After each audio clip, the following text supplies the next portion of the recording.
e buona domenica. Leggendo la Bibbia in questi giorni mi sono imbattuta in due versi, entrambi si trovano nel libro di Giovanni. Vi lascio la pace, vi do la mia pace, non come la dà il mondo, io la do a voi. Non sia turbato il vostro cuore e non abbia timore. Giovanni 14,27. Vi ho detto queste cose perché abbiate pace in me. Voi avrete tribolazione nel mondo, ma abbiate fiducia, io ho vinto il mondo.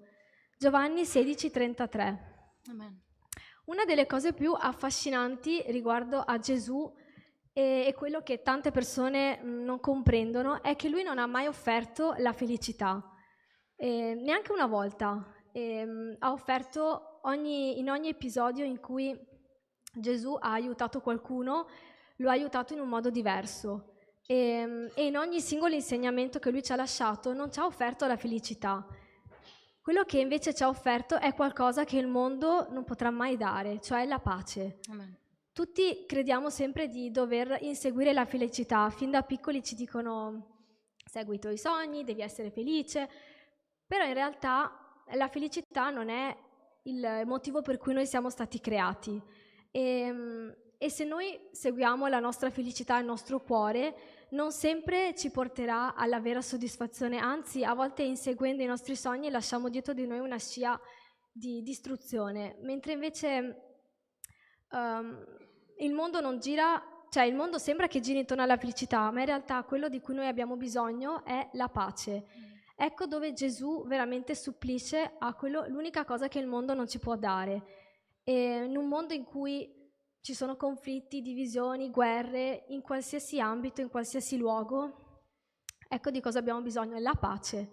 E Filippesi 4,7 dice: «E la pace di Dio che sorpassa ogni intelligenza custodirà i vostri cuori e i vostri pensieri in Cristo Gesù». Questa è una cosa bellissima perché veramente i nostri cuori saranno custoditi con questa pace, quindi nonostante le difficoltà noi abbiamo una speranza inestinguibile che è il Signore. Amen.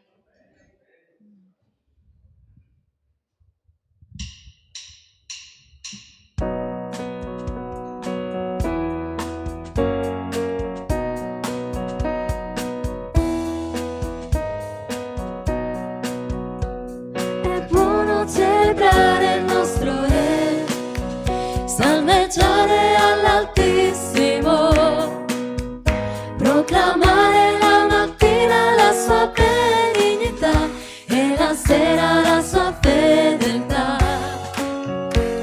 Al suono del saltero e dell'arpa io canto giubilando a te, poiché tu, oh Signore, mi rallegri il cuore con le opere grandi che tu fai. È buono celebrare il nostro Re, salmeggiare all'Altissimo, proclamare la mattina la sua benignità e la sera la sua fedeltà. Al suono del saltero e dell'arpa io canto giubilando a te, poiché tu, oh Signore, mi rallegri il cuore con le opere grandi che tu fai. Poiché tu, oh Signore, mi rallegri il cuore con le opere grandi che tu fai. Poiché tu, oh Signore, mi rallegri il cuore con le opere grandi che tu fai. Hallelujah.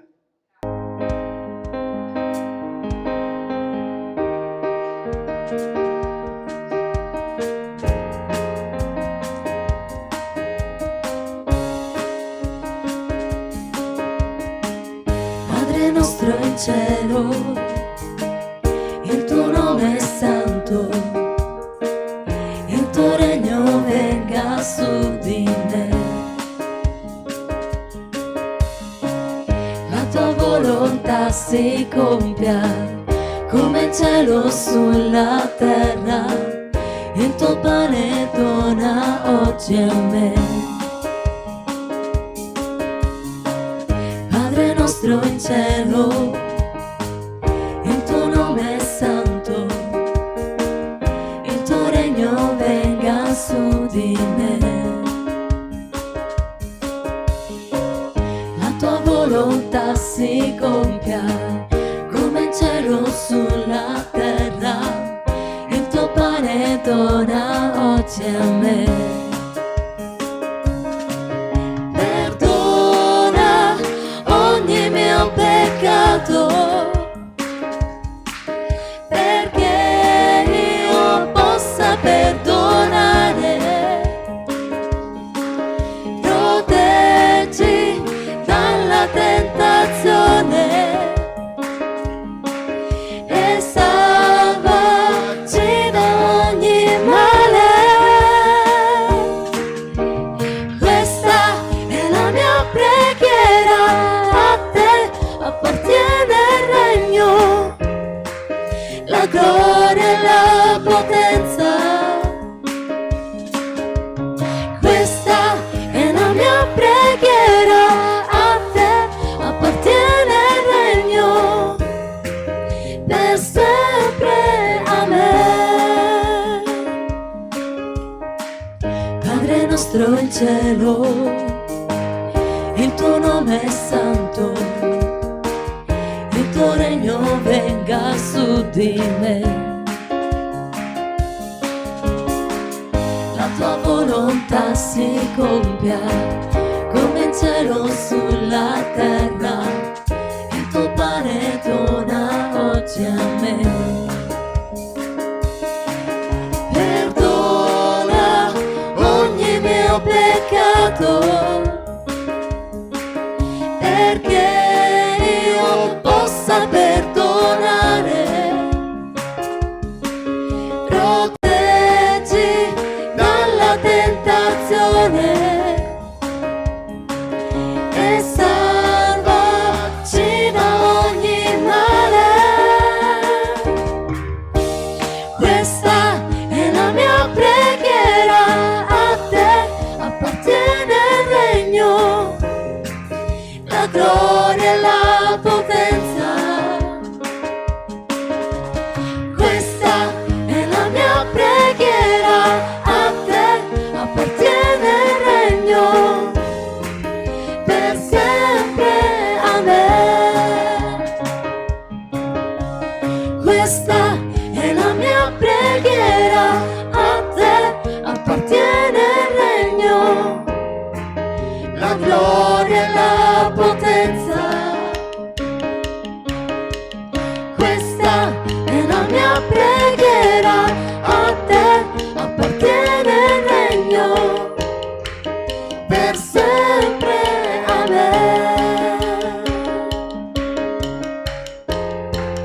Per sempre. Amen.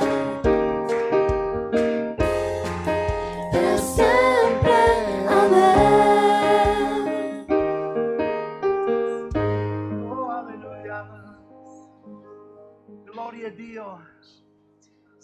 Alleluia a te, Signore. Alleluia, tu sei un Dio meraviglioso, Signore. Tu sei meraviglioso, Signore.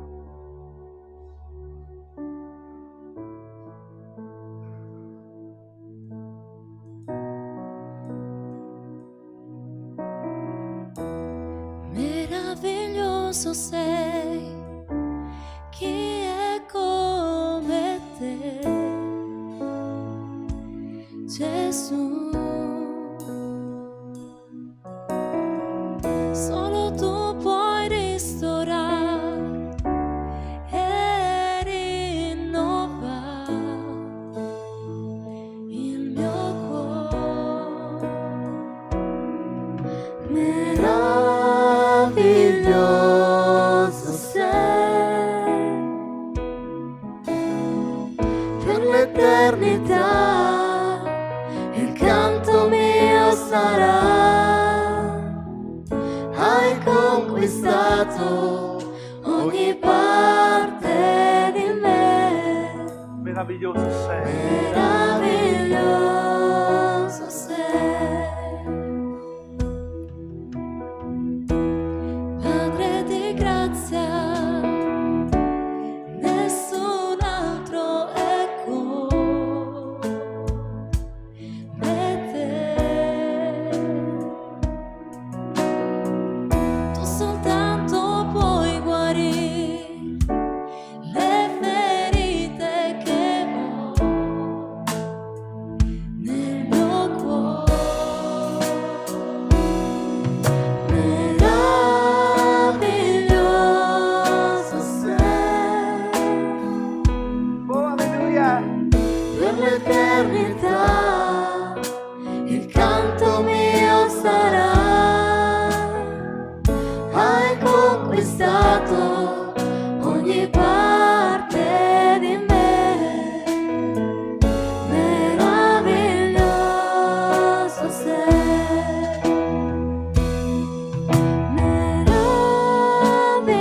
Alleluia.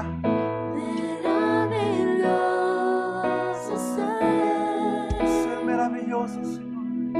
Tu hai conquistato ogni Meraviglioso sei. Oh, alleluia. Vogliamo dire insieme ancora. Io non desidero che te. Dillo al Signore con tutto il tuo cuore. Io non desidero che te. Alza la tua mano, dillo al Signore, Signore, non desidero che te. Io non desidero che te. Signore, desidero una visitazione dello Spirito Santo.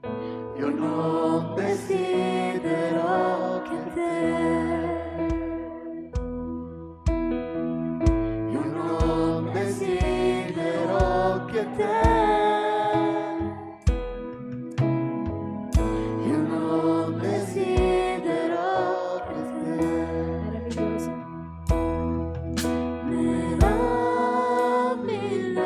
Meraviglioso sei. Alleluia. Per l'eternità. Per l'eternità il canto mio sarai. Hai conquistato ogni parte di me. Sì, Signore. Meraviglioso sei. Oh, alleluia. Alleluia. Torno ancora qui Alleluia. alla tua presenza e ritrovo la speranza.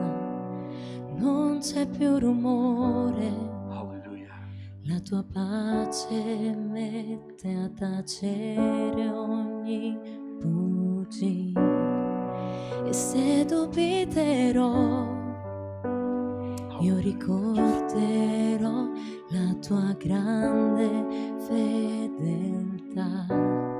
Non mi muoverò da qui se non sentirò la tua voce. E anche quando io non vedrò la tua voce mi guiderà. Nella tua luce mi porterai, il tuo amore vince l'oscurità. Non mi muoverò da qui finché tu non parlerai.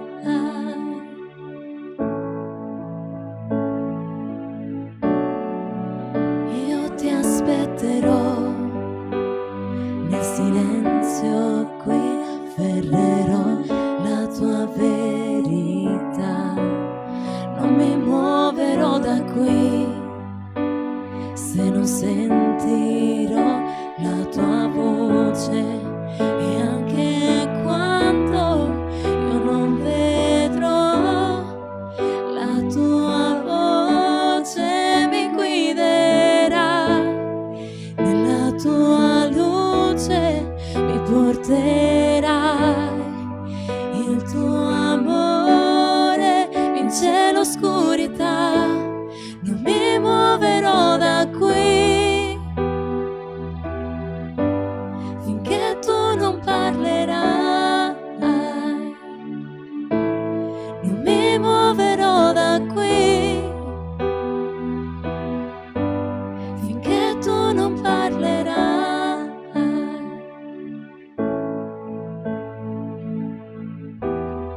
I muri abbatterai, ogni cuore guarirai.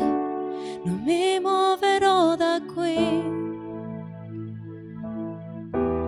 La tempesta finirà, il nemico fuggirà. Non mi muoverò da qui. I muri abbatterai, ogni cuore guarirai. So che sempre ci sarai. Non mi muoverò da qui. La tempesta finirà, il nemico fuggirà. Tu mi doni libertà. Non mi muoverò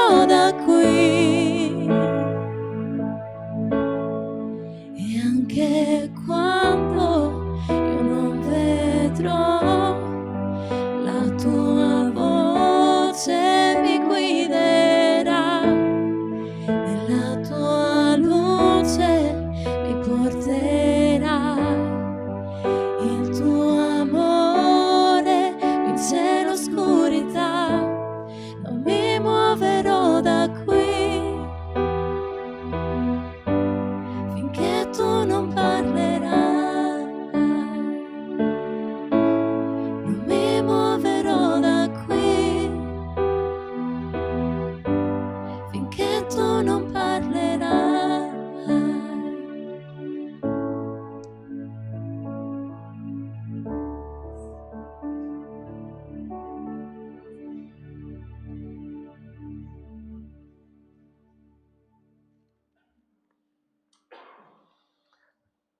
Io non mi muoverò da qui, Signore, se tu non mi hai benedetto. Vi ricordate chi è che lo disse? Giacobbe. Giacobbe era un imbroglione. Giacobbe imbrogliò tutti. Suo padre, sua madre, i suoi fratelli. Era un imbroglione. A un certo punto Giacobbe capisce che l'ha fatta grossa. E c'era suo fratello Esaù che lo stava inseguendo con 400 uomini. E Giacobbe quella notte, ci dice la parola di Dio, lottò con Dio. Era una lotta spirituale. E lui gli disse: Signore, io non ti lascerò fin quando tu non mi avrai benedetto. E la cosa che il Signore gli diede una risposta: qual è il tuo nome? Non possiamo ricevere benedizioni da Dio se non siamo sinceri davanti a Dio. E lui disse: sono Giacobbe, imbroglione. Sono un imbroglione, Signore. E allora il Signore lo benedisse: il tuo nome non sarà più Giacobbe, ma il tuo nome sarà Israele. E così noi possiamo dire al Signore: Signore, non voglio uscire da questo locale questa mattina se tu non mi avrai benedetto. Quanti hanno bisogno della benedizione di Dio sulla propria vita? Gloria a Dio. Quindi siamo tutti Giacobbe questa mattina, un po' tutti imbroglioni, no? Tanti mettiamo le maschere a volte per circostanze, per situazioni, ma davanti a Dio non possiamo mettere nessuna maschera, perché Dio ci smaschera tutti quanti. Accomodatevi, gloria a Dio. Questa mattina invece abbiamo una presentazione di una bambina al Signore. La parola di Dio dice che i figli sono un dono che vengono dall'Eterno. È vero o no? La cosa è che più delle volte non si vogliono avere figli, ci si ha paura di avere figli, come se i figli li crescessimo noi. È Dio che dà pace. Amen. Quindi questa mattina abbiamo il piacere di avere con noi Lorena e Riccardo, il papà di Lia, che hanno chiesto e hanno espresso il desiderio di presentare la piccola Lia al Signore. Non è bellissima?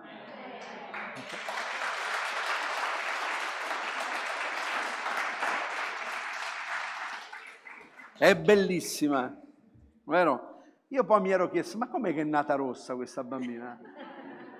Poi ho visto il papà e allora anche gli occhi del suo papà. Allora io chiederei a tutta la Chiesa di alzarvi in piedi, per favore, di stendere le vostre mani. Amore. Grazie. Cos'è la presentazione al Signore? Non è il battesimo. Il battesimo lo farà lei, deciderà lei di essere cristiano oppure no. Noi non nasciamo cristiani, lo diventiamo. Lei avrà un'intelligenza, tutto quello che voi dovete fare è farle crescere nelle vie di Dio, dargli un insegnamento, l'amore, l'affetto, e credo che lo farete come genitori, farli crescere nelle vie del Signore. E allora, come Samuele, Anna non aveva figli e gli disse: Signore, se tu mi darai un figlio, io lo darò a te. E allora lo portò nel Tempio, vi ricordate? Lo presentò al Signore e disse: Signore, c'è bisogno che tu te lo prendi e lo benedici. Così questa mattina il loro desiderio è proprio quello di presentarlo al Signore, presentare questa meravigliosa bambina al Signore, e vogliamo chiedere tutti insieme, stendete le vostre mani, che Dio la protegga, che la faccia crescere in santità di vita, che la possa preservare da ogni male, da ogni apparenza di male, che possa essere di benedizione per i suoi genitori, per i nonni, per il papà, che la possa vedere crescere nelle vie del Signore, perché come abbiamo sentito non c'è pace più grande di quella che Gesù ci ha dato. Amen. Padre, veniamo a te nel nome di Gesù. Ti ringraziamo per il dono che tu hai fatto a questi cari genitori, perché Signore la maternità è un dono che tu dai. Signore, grazie per questa meravigliosa bambina. Signore, sicuramente tu metterai la tua mano giorno per giorno e metterai i tuoi angeli intorno a lei.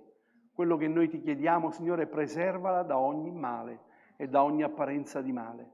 Fai di lei uno strumento nelle tue mani. Fa che lei possa servirti, Signore, che possa essere di benedizione per i nonni, per il papà, per la mamma, che possano vederla crescere, Signore, in statura, ma anche in intelligenza, in sapienza, proprio come il piccolo Samuele che cresceva nelle tue vie con saggezza e sapienza.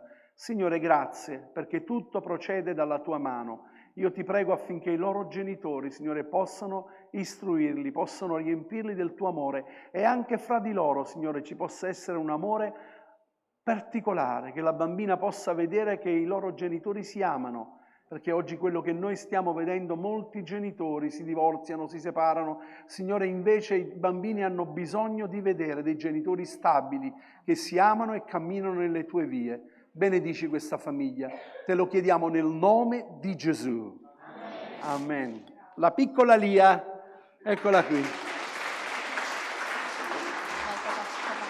Vuoi dire qualcosa? Se portate il microfono. Voglio ringraziare a Dio per questo momento, perché io sono nata nella fede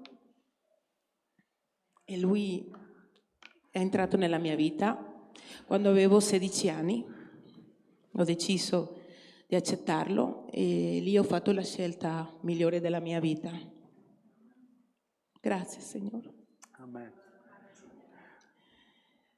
Purtroppo a volte il nemico è lì, che lui non vuole che noi serviamo Dio. Ma adesso sono qui. E qua mia figlia e anche mio compagno. Le vie del Signore sono meravigliose. Grazie a Dio. Vuoi dire qualcosa? Ok, portalo, te lo porti di là. Accomodatevi, fratelli, accomodatevi. Gloria a Dio. È bello presentare i nostri figli al Signore, siete d'accordo? La protezione di Dio sulla sua vita. Poi da grande sceglierà, ma vogliamo vederla camminare qui in chiesa, che loda il Signore, che canta. Amen.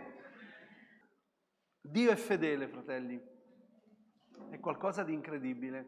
Pensate che in settimana mi è arrivato un messaggio da una signora che non conosco, non so neppure se è una sorella, perché da come mi scriveva su Messenger mi ha scritto e mi ha detto: pastore, noi vogliamo donare il 10, poi ha messo per cento delle nostre entrate alla chiesa di Marostica. Ah, gloria a Dio, Dio ti benedica. Mi può dare l'Iban? Certo, l'ho dato. Pensavo che, ho detto va bene, magari dice no, vogliamo perché il Signore ci ha messo in cuore di benedirvi. Gloria a Dio, non so di dov'è, però è arrivata la sua benedizione. È arrivata fedelmente e vogliamo ringraziare il Signore. Amen.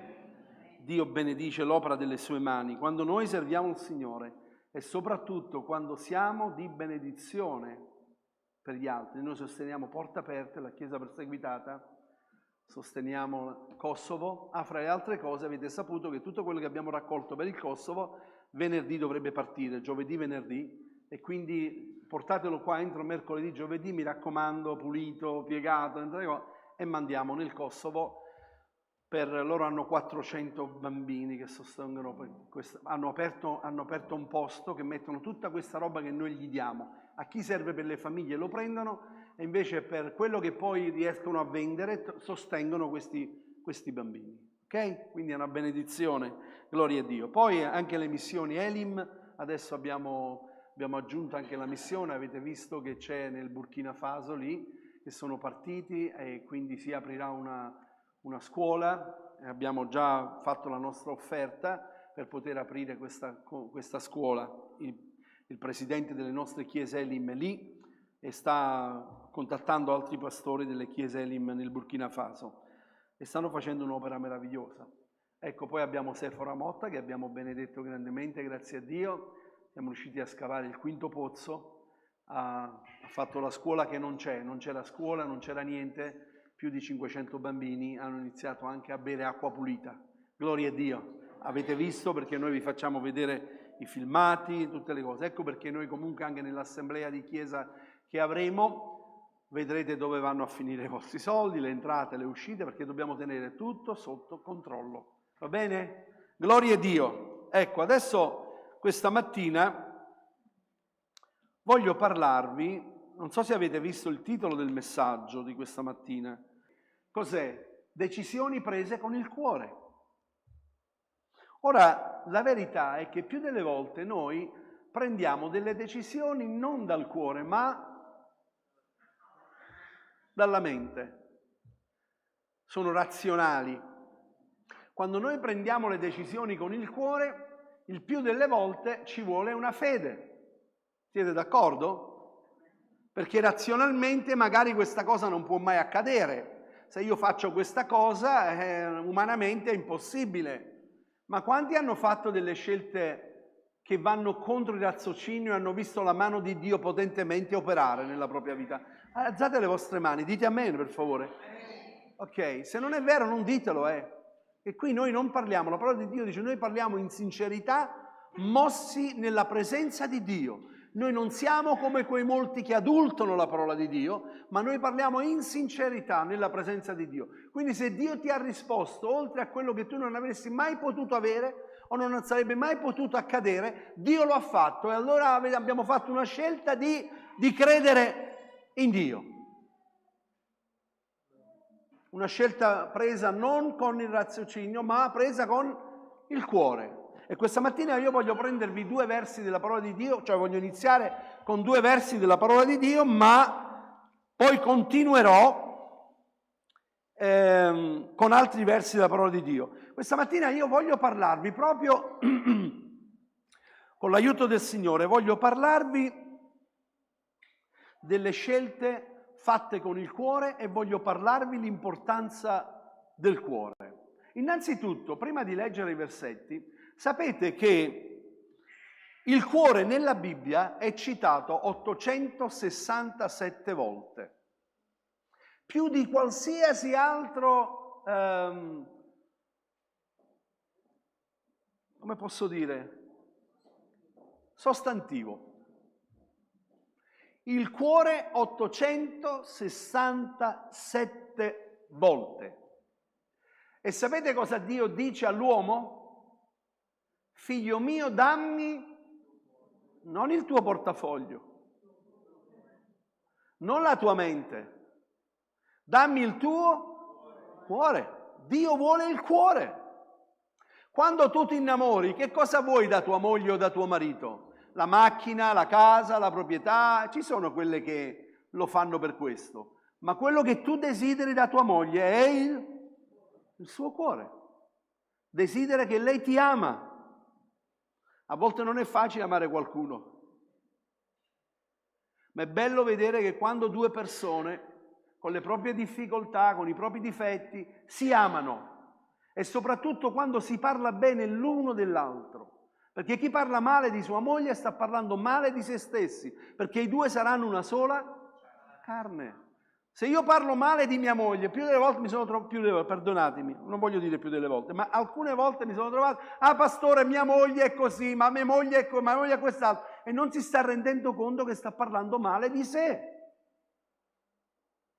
Noi dobbiamo dire delle nostre mogli la mia migliore metà e del marito il mio migliore metà. Perché Dio, quando ci ha creati, ha stabilito per ognuno di noi l'aiuto non conveniente, convenevole. Non è che ti sposi per lavarti i panni, cucire, convenevole. Anzi, per completare l'uomo, Dio ha dato la donna. Ha visto che era solo e ha detto non è bene che l'uomo sia solo, gli farò una donna, una compagna, che gli sia di aiuto, di sostegno. Poi alla fine, quando lei si è mangiato quel frutto, chiamiamolo come vogliamo, ha detto sei tu il colpevole che me l'hai messo vicino a me. Alla fine è sempre il Signore il colpevole. Non è neanche la moglie, è il Signore che è il colpevole.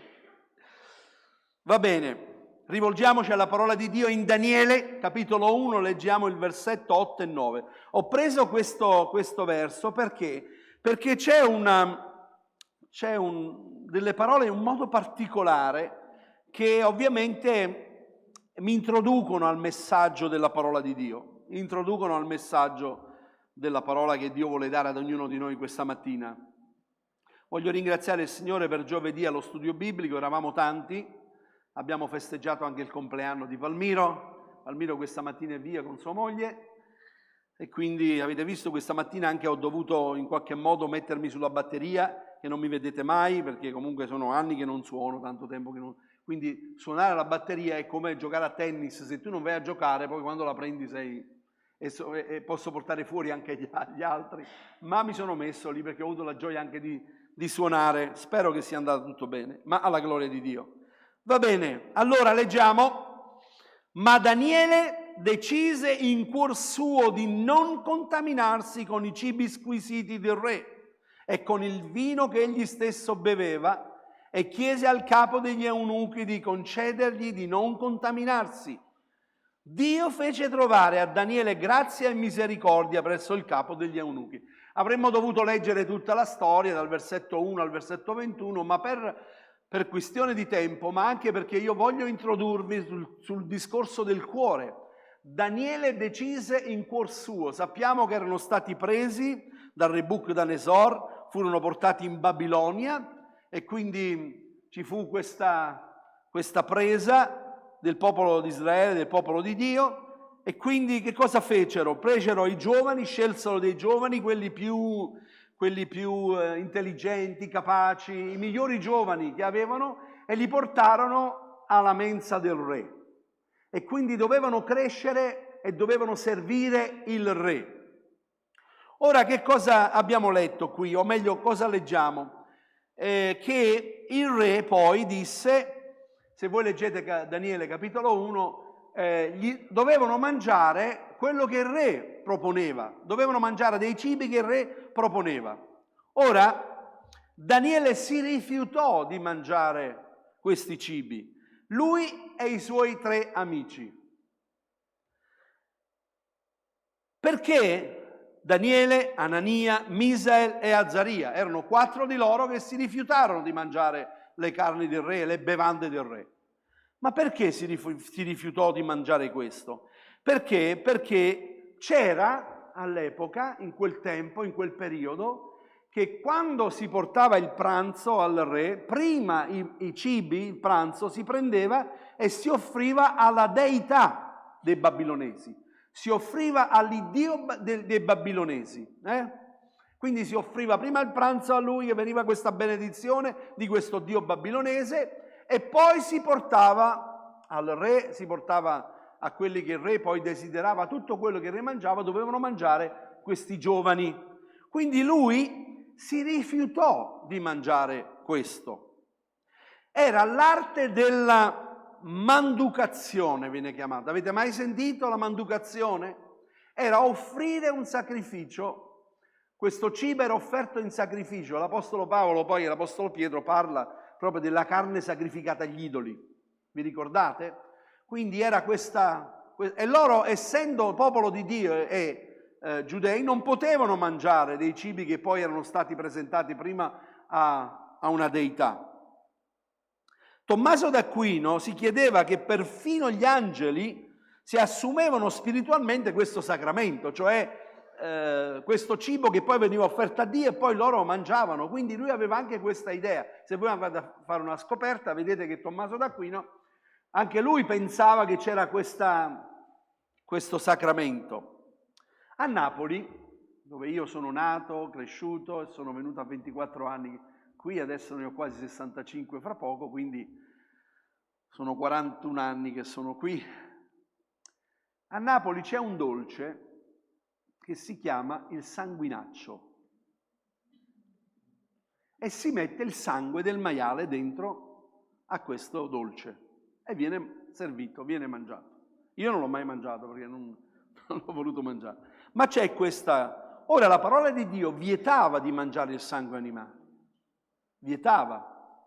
Ci sono dei cibi nell'Antico Testamento che noi vediamo che Dio ha stabilito che non venissero mangiati, perché erano cibi che poi facevano del male. Dice anche non cuocere il maiale nel latte. Noi vediamo che le cucine proprio alcune maiale, ed è la cosa che fa più male che possa esistere. Magari un giorno verrà qui il nutrizionista, il fratello Fortunato, che farà un corso. Lui voleva già farlo, ha fatto diversi in alcuni comuni lo hanno chiamato per fare, e lui dice alla luce della parola di Dio, quello che la parola di Dio diceva di non mangiare, noi mangiamo e poi ne paghiamo le conseguenze di quello che mangiamo, no? Quindi, allora, che cosa dice la parola di Dio? Andiamo avanti. Daniele decise in cuor suo di non contaminarsi. Ora noi viviamo in una società dove ogni giorno ci viene proposto, scusate che adopero queste virgolette che le vedete, dei cibi, spiritualmente parlando, da mangiare. Noi sentiamo tante notizie, sentiamo tante cose e a volte ingoiamo quelle cose, no? Daniele decise in cuor suo di non contaminarsi. Noi dobbiamo decidere nella nostra vita ciò che edifica la nostra vita, non ciò che non edifica la nostra vita. Paolo dice: ogni cosa mi è lecito, ma io non prenderò le cose che non mi edificano, le cose che non fanno bene per la mia vita. Ci sono delle cose dove Dio ci ha chiamato di uscire fuori da queste cose, di non prendere queste cose, di non fare queste cose, perché ne paghiamo le conseguenze. Ma noi lo stesso poi cadiamo, li facciamo e poi andiamo dal Signore a chiedere perdono. Ma il nostro Dio è un papà. Sapete che Gesù ci ha insegnato a chiamare Dio Padre? Prima non era così. Gesù quando è venuto qui ha detto: quando pregate dite: Padre nostro che sei nei cieli, sia santificato il tuo nome, venga il tuo regno, sia fatta la tua volontà, come in cielo così in terra. Dacci oggi il nostro pane quotidiano, rimetti a noi i nostri debiti come noi li rimettiamo ai nostri debitori, e non indurci in tentazione, ma liberaci dal male. Gesù ci ha insegnato la preghiera del Padre nostro e ci ha detto che quando noi andiamo al Padre lo dobbiamo chiamare Padre. Lui come Padre sa dare le cose buone ai suoi figli, più di un padre normale. Dio guarda al cuore. Vi ricordate chi lo disse? Vi ricordate? Dio lo disse al profeta quando dovette andare a scegliere Davide. E lui guardava tutti i fratelli che erano più belli. Davide stava a pascolare le pecore e doveva andare a ungere come re. E Davide vide che c'era i suoi fratelli erano di bell'aspetto, e Dio vide che il profeta stava vedendo questo, e Dio gli dice: non guardare all'aspetto né all'altezza, perché Dio non guarda a queste cose, Dio guarda al cuore. Sapete che questa mattina Dio guarda al nostro cuore? Dio sta guardando quello che c'è nel tuo cuore, e dal tuo cuore vengono i pensieri. Salomone, quando ricevette da essere il re di Israele, se voi vi ricordate, la preghiera che fece Salomone a Dio non gli disse di avere intelligenza, gli disse: dammi un cuore intelligente, perché io possa. Quindi tutto parte dal nostro cuore, da qui parte. Ed è pericolosissimo quando noi pensiamo, ed è per questo che vi voglio leggere alcuni versetti della parola di Dio. Genesi capitolo 20, versetto 6, Abimelech, se voi vi ricordate, Abramo disse che sua moglie Sara era sua sorella.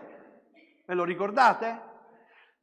E Dio cosa disse ad Abimelech? Non toccarla. E lui poi parlò con il Signore.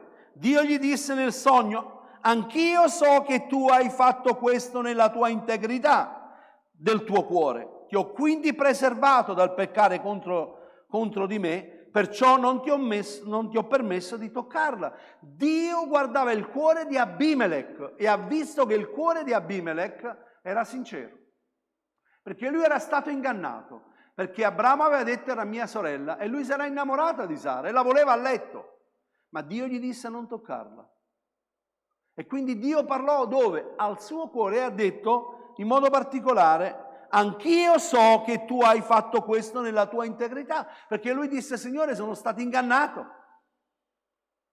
Quindi Dio guarda le nostre azioni, Dio vede quando noi ci muoviamo e quello che facciamo, se lo facciamo con un cuore sincero, con un cuore puro, o stiamo facendo delle cose che, malgrado le sappiamo, le stiamo facendo. E davanti a Dio non possiamo dire niente. Al pastore gli puoi dire: ho sbagliato, ho fatto questo, ma a Dio non lo puoi dire, perché la parola di Dio ci dice che prima che noi pecchiamo lo Spirito Santo ci parla e ci dice: questo non è per te, questo non lo devi fare, non va bene. Quindi noi pecchiamo perché accettiamo. Deuteronomio capitolo 8 versetto 2 dice: ricordati di tutto il cammino che il Signore il tuo Dio ti ha fatto fare in questi 40 anni nel deserto, per umiliarti e per metterti alla prova, per sapere quello che avevi nel tuo cuore. Per sapere quello che avevi nel tuo cuore. Mi sono sempre chiesto, ma è possibile che Dio non sapeva quello che c'era nel suo cuore? No, era il popolo di Israele che non sapeva quello che c'era nel suo cuore. E doveva capirlo, e doveva comprenderlo. Le nostre esperienze che noi facciamo, più delle volte, nemmeno noi ci conosciamo. Siete d'accordo oppure no? Nessuno di noi sa qual è la nostra forza e quello che possiamo dire. Più delle volte ci siamo pentiti di dire certe parole che sono uscite dalla nostra bocca, che non dovevano uscire. Perché? Perché non ci conosciamo. Pensiamo di essere così forti, ma non ci conosciamo. Pietro non si conosceva. Simone dovette incontrarsi con Pietro. Simone, Simone, Satana ha chiesto di vagliarvi come si vaglia il grano, ma io ho pregato per te. Simone era il vecchio nome di Pietro che Dio gli aveva dato Pietro quando ebbe la rivelazione. Né carne e sangue ti hanno rivelate queste cose, ma il Padre mio che nei cieli ti hanno rivelato, perché Simone gli disse: tu sei il figlio dell'Iddio vivente. Levitico capitolo 19 versetto 17, questa mattina voglio leggervi un po' di versi. Non odierai il tuo fratello nel tuo cuore. Rimprovera pure il tuo prossimo, ma non ti caricare di un peccato a causa sua. Dov'è che non doveva peccare? Nel suo cuore. Quando noi ci troviamo in situazioni difficili, ci troviamo in mezzo a discussioni, ci troviamo, sapete cos'è la cosa migliore? Scappare, andar via. Perché è facile essere tirati dentro e dopo, una volta che poi apriamo bocca e ci mettiamo a discutere, allora iniziamo a dire chi sono io e chi sei tu. E siamo sempre superiore all'altro. Sempre. E allora escono delle parole, e allora l'odio inizia a scendere dalla mente e dove va? Nel cuore. E quando va nel cuore è difficile togliere quell'odio. Solo il Signore lo può fare, che interviene nel cuore. Non odierai tuo fratello in cuor tuo. Guardate che era un ordine da parte di Dio. Tu non odierai tuo fratello in cuor tuo. Deuteronomio capitolo 15 versetto 9 dice: guardati nell'accogliere nel tuo cuore un cattivo pensiero. Fai attenzione a raccogliere nel tuo cuore un cattivo pensiero. Quanti di voi, ditemi la verità, quando è successo qualcosa, un figlio sta arrivando in ritardo, la moglie non arriva a casa, sta succedendo qualcosa, dovrebbe essere già qui, non è qui. Dov'è? Dove non è? E come mai? E perché? E inizia ad andare avanti, siete d'accordo? Dopo cosa succede? Che la mente inizia ad andare avanti, che vuoi chiamare i pompieri, l'esercito della salvezza, vuoi chiamare i carabinieri, vuoi chiamare tutti per vedere gli ospedali, vuoi chiamare a chi l'ha visto. Perché sta scendendo piano nel nostro cuore. Il cuore è un organo dove risiedono tutti i nostri sentimenti.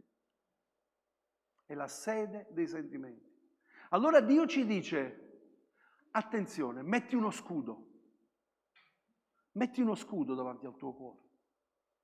Non permettere. Forse questa mattina sto parlando a qualcuno in modo particolare, perché qualcosa è già entrato nel tuo cuore, ma se tu continui a pensare, lasci che il cuore poi si riempie di quelle cose cattive che tu stai pensando.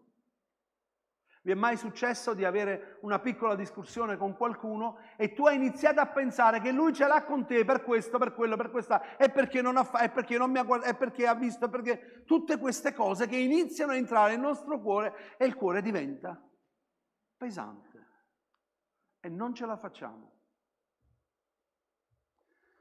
Noi dobbiamo mettere una recinzione intorno al cuore.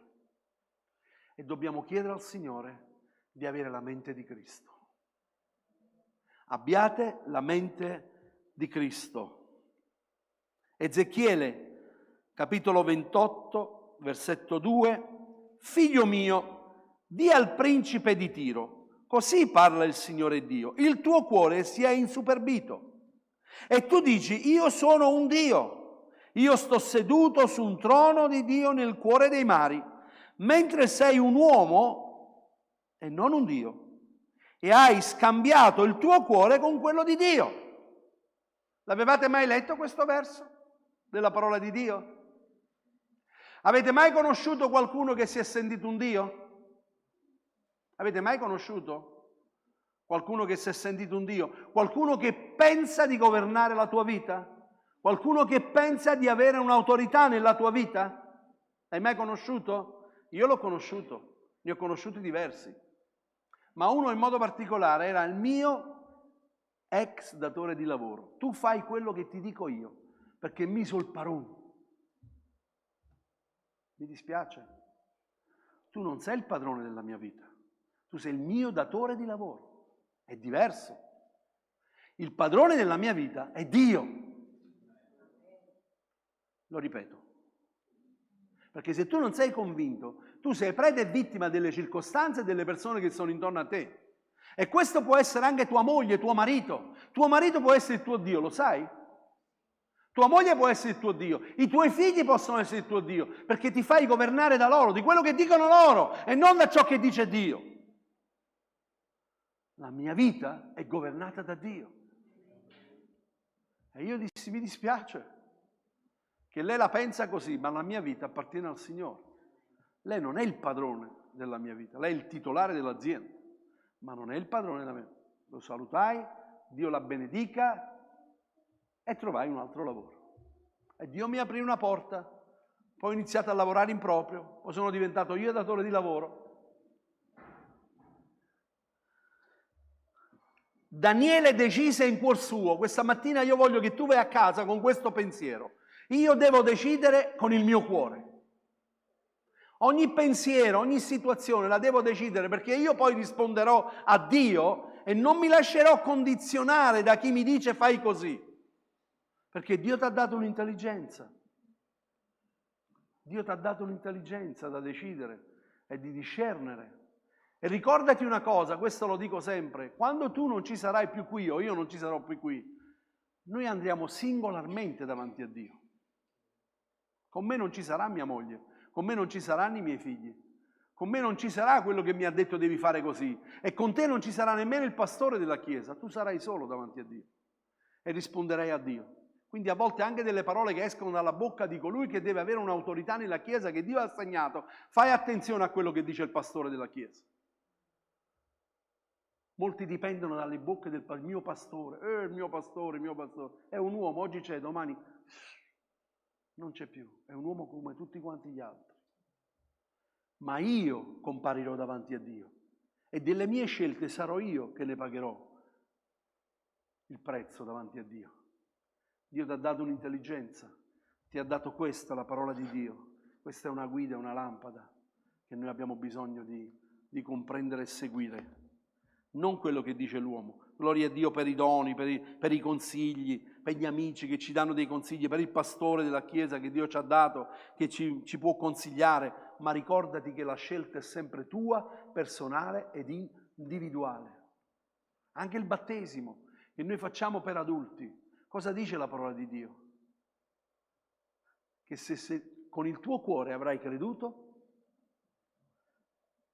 e avrai confessato con la tua bocca che Gesù è il Signore, sarai salvato. È il tuo cuore che deve credere, non quello che ti butta nell'acqua battesimale.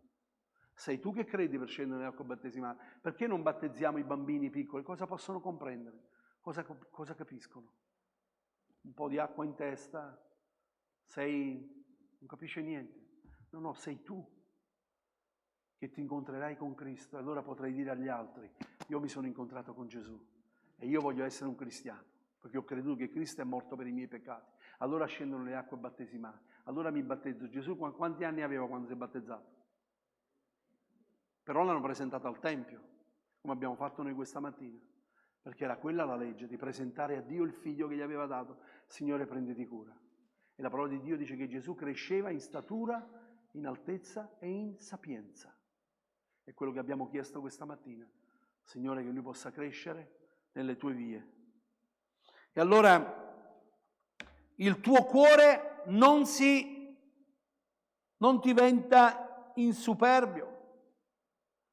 Io mi sono fatto, io ho creato, io ho questo, io mi sono fatto questo, io mi sono fatto quest'altro. Povero sciocco. Dio ti ha dato la forza di poterlo fare, Dio ti ha dato la capacità di poterlo fare, Dio ti ha dato l'intelligenza di poterla fare. Guardate il nostro fratello, io con i nomi, perdonatemi, che ha fatto l'ictus, Roberto, un ictus. Cos'è un ictus, lo sapete? È una piccola particina del sangue che parte e si ferma. E tu diventi o la metà che non parla, cammina. E quello che tu pensavi che poter dire, poter fare, io farò, io dirò, di cosa stiamo parlando? È un attimo. Un attimo. Allora attenzione, ricordati che c'è un Dio in cielo. Deuteronomio capitolo 4 versetto 39 dice: sappi dunque che oggi e ritiene bene nel tuo cuore che il Signore è Dio lassù nel cielo e qua giù sulla terra e che non v'è nessun altro come Lui. Sappi dunque che Dio è in cielo e tu sei in terra. Sappi distinguere queste cose. Daniele fece questa scelta perché? Perché sapeva che Dio era in cielo e che Lui aveva l'ultima parola. Voi sapete il prezzo che ha pagato Daniele? Sì. Anche i bambini lo sanno. Dove andò Daniele per prendere questa decisione? Che cosa gli accadde a Daniele? Lo gettarono nella fossa dei leoni. Ma Dio cosa fece? Otturò la bocca dei leoni. Shadrach, Mesach, Abednego, che gli cambiarono il nome, in questi nomi che vi ho detto, perché dovevano tenere i nomi babilonesi. Loro no, non erano questi. Ma cosa fecero? Il re disse: farò la fornace 7 volte più ardente. Se voi non vi inginocchierete davanti alla statua che io ho innalzato, ancora oggi pensate che il diavolo non ci dice che dobbiamo adorare quello che lui sta facendo in giro?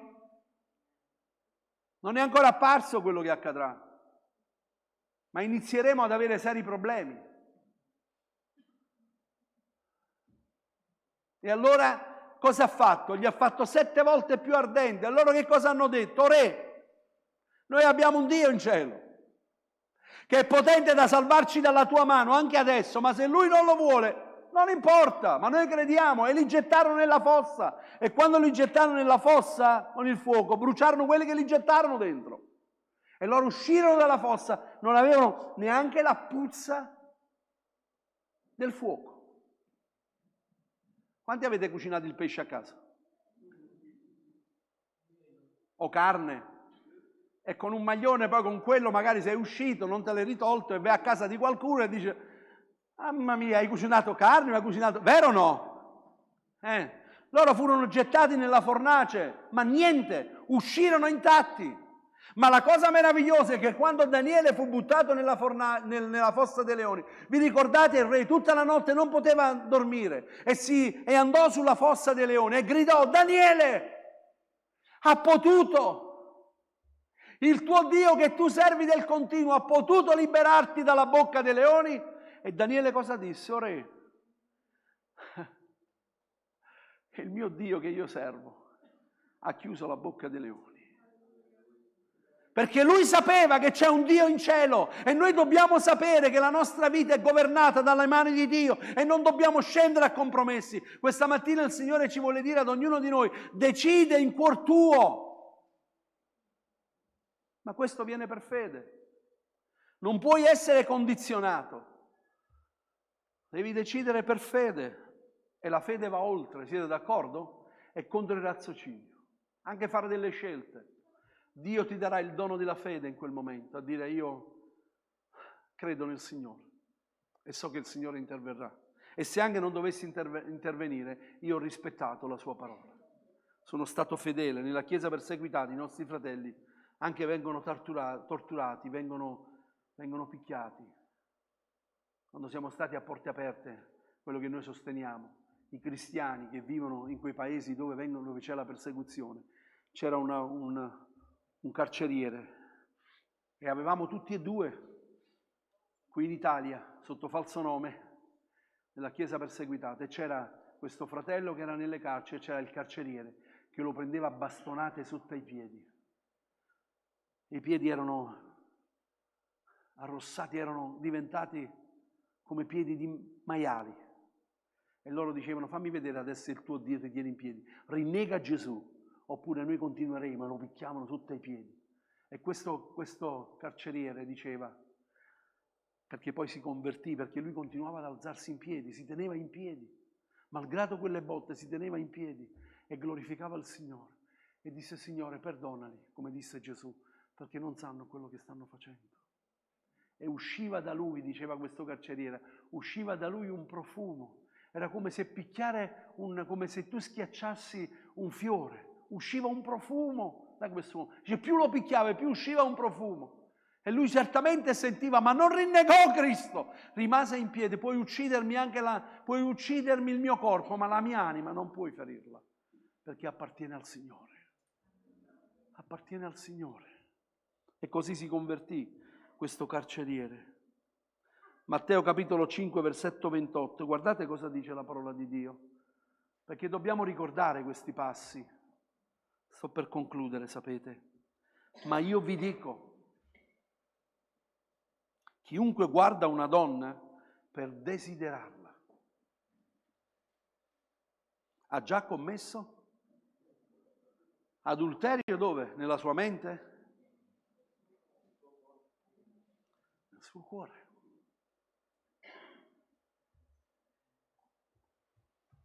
Perché tutto quello che tu fai, tutto quello che noi facciamo, Dio guarda da dove parte. Da dove è partito questo? È partito dal tuo cuore, l'odio che hai verso quella persona. Da dove parte? Parte del tuo cuore. C'è quel cantico del genero del pastore Samuele Pellerito che dice: Padre, dammi un cuore puro. Padre, dammi un cuore puro. Abbiamo bisogno di avere un cuore puro. Durante la Santa Cena, nell'ultima cena, troviamo scritto che il diavolo entrò nella mente di Giuda. Cosa si dice? Giovanni capitolo 13, versetto 2.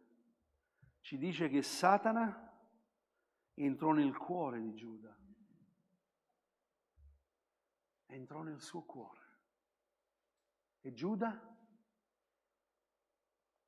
lo tradì. Entrò nel suo cuore. Ora, quello che voglio dirti per esperienza è proprio questo. Non è facile che il nemico entra subito nel tuo cuore. Tu gli devi dare spazio. Tu gli dai voce.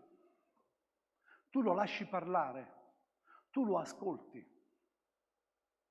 Quando Gesù è stato tentato, non gli ha dato adito.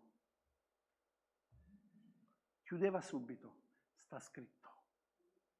Sta scritto.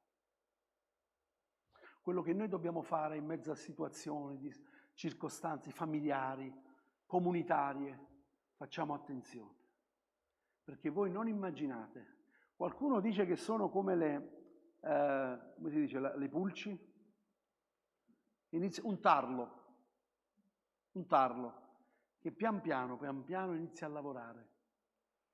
Noi dobbiamo fare molta attenzione.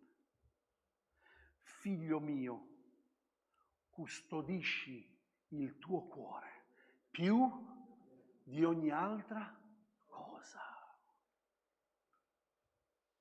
Quello che tu devi custodire è il tuo cuore. Non dice il Signore: lo custodisco io. Lo guardo io, non ti preoccupare, perché Lui ci ha dato un'intelligenza. La cosa più bella che Dio ha potuto fare per noi, sapete cos'è? Il libero arbitrio. Tu questa mattina potevi decidere di stare a casa, è vero o no? Chi ti ha detto di venire qui? Tu potevi rimanere a casa. Tu puoi decidere, le tue scelte sono tue. E noi a volte facciamo delle scelte, neanche le immaginiamo, ma da quando ci alziamo noi scegliamo. Appena apri gli occhi già scegli quello che vuoi fare. Siete d'accordo? Ti scegli, vuoi fare la barba, non te la vuoi fare, la vuoi tenere, non la vuoi tenere. La maggior parte la teniamo, poi la domenica no. Non scherzo. Ma scegliamo ogni cosa. È il profeta Giosuè, che abbiamo trattato proprio in settimana. Cosa dice? Scegliete oggi chi volete servire. Ma in quanto a me, io e la mia casa serviremo l'Eterno. È una scelta. È una scelta. È una scelta se tu vuoi servire il Signore. È una scelta se tu vuoi battezzarti. Nessuno ti butta in acqua. È una scelta. Tutto quello che tu fai è una scelta. Di scegliere di peccare è una scelta. Di uccidere qualcuno è una scelta. È una scelta. È la cosa più bella che Dio ha potuto dare ad ognuno di noi, la libertà. Se tu ami una persona, la lasci libera, è vero o no? Perché se no non è più amore, è possessione. La gelosia è un demone. Geloso, se tua moglie ti ama e ti vuole bene, pur sarà anche in mezzo a 100.000 uomini, lei ti ama, ti vuole bene. E viceversa. È una scelta. Tutto quello che noi facciamo è una scelta. Il cuore va protetto. E allora ecco Proverbi capitolo 4, versetto 23. Custodisci il tuo cuore più di ogni altra cosa. Custodiscilo. Quando noi preghiamo, Dio guarda il cuore, sapete, non guarda quello che noi diciamo. Perché questo popolo mi onora con la bocca, ma il loro cuore è lontana miglia e miglia da me. C'era una donna che entrò nel Tempio, che non aveva figli, abbiamo parlato questa mattina. E cosa gli dice lei a Eli? Quando lei ripensa che lei è ubriaca perché muoveva la bocca, guardate cosa dice, è meraviglioso. Prima Samuele 1,15. Ma Anna rispose, no, Signor mio, io sono una donna tribolata nello spirito e non ho bevuto vino né bevanda alcolica, ma stavo soltanto aprendo il mio cuore davanti al Signore. E il Signore quello che vede non sono le tue parole, ma vede il tuo cuore. A volte non abbiamo parole. Ti è mai successo di non trovare parole per pregare, ma il tuo cuore lacrimava? Sto dicendo sciocchezze? E Dio ha guardato quel cuore. Dio ha guardato quel cuore. Ha guardato le tue lacrime magari che non hai nascosto a tuo marito, ai tuoi figli, ti sei girato dall'altra parte, hai fatto vedere di come stai bene, ma il tuo cuore lacrimava. Ma Dio ha preso quelle lacrime e le ha conservate in un otro. Così dice la sua parola. Non è uscita una lacrima. E la meravigliosa parola di Dio dice che lì, quando andremo nel cielo, Egli asciugherà ogni lacrima dagli occhi nostri. Tutte quelle che abbiamo versato, tutti i pianti che abbiamo fatto. A volte ce la prendiamo con Dio, ma Dio non c'entra nulla in tutto ciò. Gesù disse, profetizzò, e chiudo con questo verso, profetizzò dalla venuta di Gesù. In Geremia capitolo 24 al versetto 7 dice, darò loro un cuore per conoscere me, che sono il Signore. Saranno il mio popolo e io sarò il loro Dio, perché si convertiranno a me con tutto il loro cuore. Me lo devo ripetere?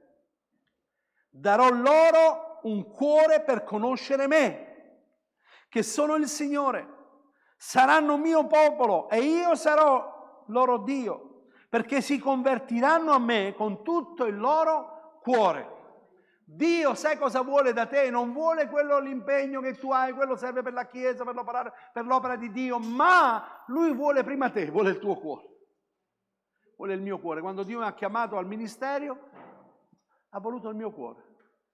Vi ricordate di quello che voleva servire il Signore? Vi ricordate della lettera bianca del figlio di quel pastore? Che aveva scritto tutto quello che voleva fare su quel pezzo di carta, scrisse, e poi aspettava in preghiera: Signore, io voglio andare qui, voglio andare nelle missioni, voglio fare questo. E poi si sedette, la chiesa era vuota, era il figlio del pastore, si sedette in fondo, lui voleva servire. E a un certo punto lui disse: ecco, dopo un paio d'ore che il Signore non rispondeva, non parlava al suo cuore, non metteva... E allora lui disse: forse ho dimenticato qualcosa, e andò ad aggiungere altre cose, vorrei fare nelle scuole domenicali, vorrei fare questo.